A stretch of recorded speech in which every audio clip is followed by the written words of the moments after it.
CA Jay Kalal. His business name is JK Kalal and Associates. Profession, he's chartered accountant. Location is Panvel. Previous types of jobs, he says he's practicing since 2016. Recent accolades include receiving stay order for one of the client who received around 12 lakhs of GST demand. Personal information, spouse Anmol Patel and children Dhriya Kalal. Hobbies, watching action movies and cycling. Others interest, swimming and badminton. Hometown Panvel since last 30 years. His burning desire is to help 5,000 entrepreneurs to achieve their business goals. Something no one knows about him, he says, I like to read scriptures. And his key to success is give values more than expectation of clients. Please join hands to welcome Mr. Jay Kalal.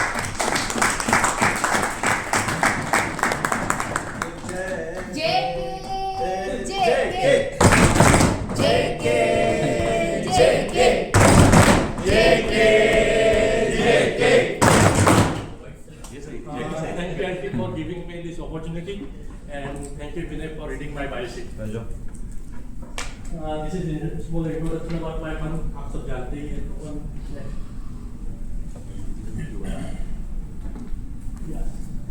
हाँ, मैं small आपको थोड़ा knowledge देना चाहता हूँ numbers के बारे में.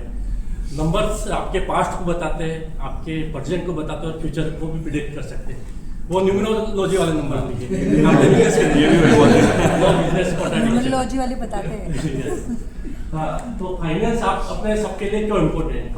सबसे अपना एक बदमाश कंपनी का डायलॉग है, बड़े से बड़ा बिजनेस पैसे से नहीं बड़े आइडिया से बड़ा होता है. तो पर वो बड़ा आइडिया भी फेल हो सकता है जब आपके पास फाइनेंशियल डिसिप्लिन नहीं. तो फाइनेंशियल डिसिप्लिन जरूरी है बिजनेस में. आपके बिजनेस में जो रेवेन्यू आता है वो प्रॉफिट नहीं है, और जो प्रॉफिट आता है उसका मतलब ये नहीं कि उतना कैश आपके पास है. ये सबको जानने की जरूरत है. आजकल अपन देखते रहते हैं बहुत सारे स्टार्टअप फेल हो जाते हैं. क्यों? क्योंकि उनका कैश फ्लो मैनेजमेंट नहीं रहता है. तो अपना फाइनेंस है वो जस्ट कंप्लायंस नहीं है, जीएसटी इनकम टैक्स के लिए नहीं है. वो बड़े से बड़े डिसीजन आपके बिजनेस को आगे कैसे ले जाना है उसके लिए हेल्प करता है. आप बिजनेस में कोई भी डिसीजन लेते हो अपने डे टू डे एक्टिविटीज में, वो आपके डायरेक्टली आपके बिजनेस को अफेक्ट करता है, अपने फाइनेंस को अफेक्ट करता है. जैसे कुछ एग्जांपल दिए हुए कस्टमर क्रेडिट. अगर आपने किसी कस्टमर का क्रेडिट 30 डेज से इंक्रीज करके 60 डे कर दिया तो वो आपके कैश फ्लो को अफेक्ट करेगा. आप कोई भी नए एम्प्लॉय को हायर करते हैं तो वो भी आपके फिक्स कॉस्ट को इंक्रीज करता है और आपके फाइनेंस को अफेक्ट करता है. आप किसी भी कस्टमर को कुछ एक्स्ट्रा डिस्काउंट दे देते हैं बिजनेस लेने के लिए तो वो कहीं ना कहीं आपके प्रॉफिट एंड लॉस को अफेक्ट करता है. आप कोई भी मशीनरी अपने लेते हैं या कोई गाड़ी लेते हैं, कोई भी इन्वेस्टमेंट करते हैं मशीनरी या इक्विपमेंट में तो वो भी आपके फाइनेंस को अफेक्ट करता है. कुछ ये टर्म्स होते हैं जो आपने देखा होगा अपने आपके सब balance sheet profit and loss में. उसका मीन्स क्या रहता है? Revenue is a top line. Means आपका बिजनेस में कितना पैसा ग्रॉस रिसिप्ट में आ रहा है पूरे एक स्पेसिफिक पीरियड में या पूरे ईयर में. एक्सपेंस मीन्स वो पैसे को कमाने के लिए अपने को कितना खर्चा करना पड़ रहा है स्पेसिफिक पीरियड में. Profit revenue minus expense is profit. Assets means आपने बिजनेस में पैसा कहाँ पे लगाया हुआ है वो असेट्स कहलाती है. लाइबिलिटीज मीन्स आपने पैसा बिजनेस में कहाँ से ले रखा है उसको लाइबिलिटीज कहते हैं एक सिंपल लैंग्वेज में.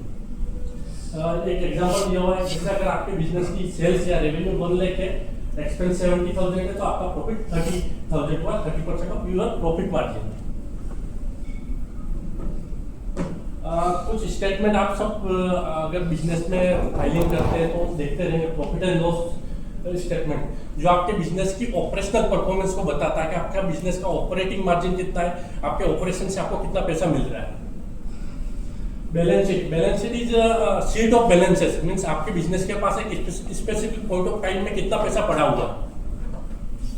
कैश फ्लो बताता है कि आपके बिजनेस में पैसा कहां से आ रहा है और कहां पे जा रहा है, वो कैश फ्लो शो करता है. हाँ, मैंने थोड़ा और एक्सप्लेन किया है. प्रॉफिट एंड लॉस में इनकम आती है, रेवेन्यू टॉप लाइन में. एक्सपेंस उस रेवेन्यू को कमाने के लिए अपन ने कितना एक्सपेंस किया है और जो रिजल्टिंग होता है वो प्रॉफिट होता है. एग्जाम्पल के और बताया हुआ है कि एक सेल्स रेवेन्यू है 10 लाख रुपीज, उस 10 लाख को कमाने के लिए 8,50,000 खर्चा किया है और उसका मार्जिन हुआ वो 15%। बैलेंस शीट में राइट हैंड साइड जो रहते हैं वो असेट्स के रहते हैं कि अपना पैसा अपने बिजनेस में कहाँ पे लगा रखा है, कि आपके पास कैश बैंक बैलेंस कितना है, आपके स्टॉक है तो स्टॉक में कितना पैसा लगा रखा है, मशीनरी या इक्विपमेंट खरीद रखा है तो उसमें कितना पैसा लगा रखा है, आपने अगर बिजनेस में उधार दिया हुआ है सन्डी डेटर्स है तो उसमें कितना पैसा फंसा हुआ है, आपके कोई प्रॉपर्टी या बिल्डिंग से या इक्विपमेंट से तो उसमें कितना पैसा लगा हुआ है, मतलब आपके बिजनेस का पैसा कहाँ पे कितना लगा हुआ है वो बैलेंस शीट में असेट साइड में लिखा रहता है। लायबिलिटी साइड में पैसा आपके पास कहाँ से आया हुआ है, बैंक लोन से कितना आया हुआ है, आपके सप्लायर ने आपको कितनी क्रेडिट दी हुई है, आपके एक्सपेंस कितने हैं, आपका टैक्स ऑब्लिगेशन कितना है, वो लायबिलिटीज कहते हैं। असेट्स माइनस लायबिलिटी जो रहता है वो कैपिटल रहता है कि आपका खुद का पैसा कितना लगा हुआ है। कैपिटल मीन्स आपका खुद का पैसा बिजनेस में कितना लगा हुआ है, इनिशियल कैपिटल आप जो लगाए हुए, उसके बाद आपने प्रॉफिट कमाया और प्रॉफिट में से अपना खुद के खर्चे के लिए पैसा निकाला, ड्रॉइंग निकाली और कितना पैसा वापस बिजनेस में लगाया, उसको रिटर्न प्रॉफिट कहते हैं। रिटर्न प्रॉफिट कितना है, एडिशनल कैपिटल कितनी लगाई हुई है वो कैपिटल में आता है। तो जनरली ये फॉर्मूला रहता है कि असेट्स क्या रहता है, लायबिलिटी प्लस कैपिटल का इंक्लूजन रहता है। अब नेक्स्ट, बहुत सारे बिजनेस ऐसा रहता है कि हम पैसा तो कमाते हैं पर हमारे पास पैसा जेब में नहीं रहता है, कमाते हैं पर हमारे पास बैंक में नहीं रहता, तो उसका कारण रहता है cash flow. Cash flow actual में बताता है पैसा कहाँ से आ रहा है और कहाँ पे जा रहा है। कैश फ्लो में जनरली 3 चीजें इंक्लूड रहती है। Operating cash flow, operating cash flow बताता है कि बिजनेस के ऑपरेशन से कितना पैसा आ रहा है, सेल्स से कितना आ रहा है और परचेस को कितना पेमेंट कर रहे हैं, अपने सप्लायर्स को कितना पेमेंट कर रहे हैं या डेटर से कितना पैसा आ रहा है, वो ऑपरेटिंग कैश फ्लो में बताते हैं। इन्वेस्टिंग कैश फ्लो बताते हैं कि हमने बिजनेस में लॉन्ग टर्म के लिए कितना इन्वेस्टमेंट कर रखा है, मशीनरी में, इक्विपमेंट में कितना इन्वेस्टमेंट किया हुआ है, वो इन्वेस्टिंग कैश फ्लो में। फाइनेंसिंग कैश फ्लो बताता है कि अपन ने मार्केट से कितना पैसा, बैंक लोन से कितना लिया हुआ है, अगर आपकी प्राइवेट लिमिटेड कंपनी है तो इन्वेस्टर से कितना लिया हुआ है, वो इन्वेस्टिंग कैश फ्लो में बताता है। हाँ, मैंने यहाँ पे एक किराना शॉप का एग्जांपल दिया है जिसमें एक किराना शॉप की मंथली सेल्स है 5 लाख रुपए, तो ये पूरी सेल्स क्रेडिट पे है, उधार पे की हुई है। उसका एक्सपेंस हुआ है 3.5 लाख रुपए, ये कैश एक्सपेंसेस है। तो अगर प्रॉफिट एंड लॉस में आप देखोगे तो 5 लाख माइनस 3.5 लाख तो आपको 1.5 लाख रुपए प्रॉफिट हुआ। पर 5 लाख में से उसके जो डेटर्स है, जो जिसको उधार में माल बेचा है, तो उन्होंने 3 लाख रुपए दिया, तो इनकम हुआ 3 लाख, खर्चा हुआ 3.5 लाख, तो 50,000 रुपए उन्होंने कहीं से बाहर से लिया होगा या लोन से लिया होगा। तो ये डिफरेंस है प्रॉफिट एंड लॉस में और कैश फ्लो में। कैश फ्लो रियल है, प्रॉफिट इल्यूजन है। हाँ, मार्केट में बहुत सीए रहेंगे, आपके पास भी सीए है, तो हमें क्यों चुने, तो उसके मैंने कुछ कारण देता हूँ। हम सिर्फ कंप्लायंस नहीं करते, हम बिजनेस को समझते हैं कि आपका बिजनेस कैसे चल रहा है, उसमें क्या लूप होल्स है, उसके अकॉर्डिंग आपके सिस्टम पहले सेट करके देते हैं। कभी भी अपने डॉक्टर के पास जाते हैं तो एक सेकंड ओपिनियन लेते हैं, कभी ऑपरेशन करना है या नहीं करना है या किसी आयुर्वेदिक ट्रीटमेंट पे जाता है, तो सीए की लाइन में भी ऐसा ही है कि अगर आपको कोई नया बिजनेस में इन्वेस्टमेंट कर रहे हो तो ऑलवेज सेकंड ओपिनियन लेना चाहिए। हम हमारे क्लाइंट्स जो रहते हैं उनको रेवेन्यू टारगेट भी सेट करने में हेल्प करते हैं कि अगर आपका नेक्स्ट ईयर फाइनेंशियल ईयर आ रहा है तो आपको अपने बिजनेस के अकॉर्डिंग क्या टारगेट सेट करने चाहिए, उस टारगेट को अचीव करने के लिए आपको क्या क्या पॉइंट कंसीडर करने चाहिए, वो भी हेल्प करते हैं। हमेशा क्लाइंट के वहाँ पे एचआर डिस्प्यूट्स होते हैं कि एम्प्लॉय होते हैं पर काम नहीं करते हैं, तो उनको कैसे स्ट्रीमलाइन करें, उसके लिए भी हम हेल्प करते हैं।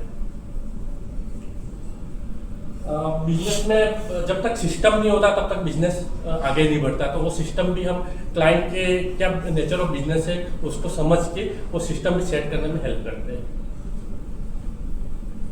एसओपी बनाने में हेल्प करते हैं। And that's it. This is my ask and gives. Any question?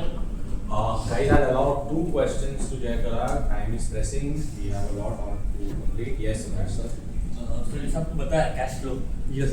अगर मैंने कोई बिजनेस से पैसा निकाल के मैंने पैसिव इनकम जनरेट के लिए लगाया है, हाँ। तो पैसिव इनकम मेरा कैश फ्लो में मैं अगर वो कैपिटल तो मैं वो कैश फ्लो अगर मैं बिजनेस में लाता हूँ तो वो क्या सही मतलब है क्या, मतलब ऐसा बिजनेस करना चाहिए कि मैं पैसिव इनकम को मैं कैश फ्लो में ला के उससे कुछ रेवेन्यू जनरेट कर रहा या बिजनेस को ग्रो करना चाहता हूँ? नहीं, उसमें डिपेंड करता है। जैसे आप अगर वो पैसिव इनकम मान लो बैंक का एफडी 8% में होता है, तो 8% से ज़्यादा अगर रेवेन्यू जनरेट कर रहा है वो पैसिव इनकम बिजनेस में लगा के, तो वो फ्रूटफुल है। अदरवाइज आप बैंक में 8% कमाते हैं वो अच्छा रहता है। तो वो अपन को देखना होगा कि अपॉर्चुनिटी कॉस्ट ऑफ कैपिटल कितनी है, कि वो पैसा कहीं और लगा तो कितना पैसा मुझे मिलता है। Okay, anybody else, guys? Any other questions for CA Jay Kalal? Okay, thank you. Thank you, Jay.